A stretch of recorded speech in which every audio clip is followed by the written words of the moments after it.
Just stop lying about what the teachers are paid. Just stop lying and saying that the only way to obtain and retain quality employment is infinite money. And by the way, we know the second half of this isn't true because private school teachers make way less than the equivalent public school teachers. Now, I did say equivalent. So if we're adhering to the science, if we're following the science, then when I say something like that, you should, instead of attacking the straw man version of what I said, attack what I just said. Private school teachers make way less than equivalent public school teachers. So when we're talking about comparing Canterbury High School to New Milford High School, we're not comparing this like for like. Canterbury High School as a high school is set up a lot more like Ridgefield High School.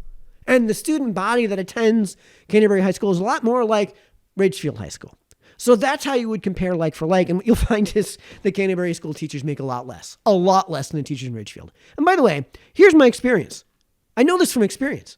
I moved to Tennessee for a year, and I lived in Tennessee for a year, and I spent 4 years of my life in Savannah, Georgia, where the public school system is so bad that everybody goes to extraordinary lengths to get their kids in private school.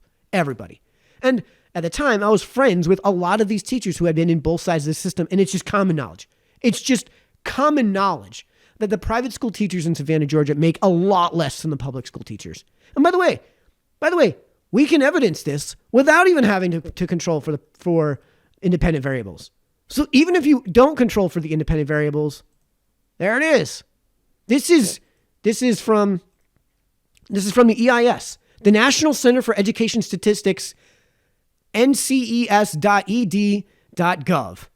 This is from that website. If we go here to total school year and summer earned income from school and non-school sources. Right? Actually, that's not the number we want. We want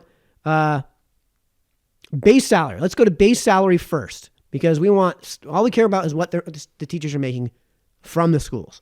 That's what the debate is about. Public schools, total base salary across the country, $49,630. We can do the same thing for private schools, $36,250. Of course, there's ways to supplement that income in terms of, which I showed you, the supplemental income that's available, $2,590 versus $2,700. So basically identical supplemental income. So average supplement, right? So we know that not just from common knowledge, not just from experience, but from data. We have the facts. And they show you that private school teachers on average make not just less than public school teachers, and without even controlling for independent variables. Because if we control for independent variables, the spread becomes even wider. But we're not even doing that. And it's like 2/3. It's like 2/3. It's not just less, it's way, way less in the private sector.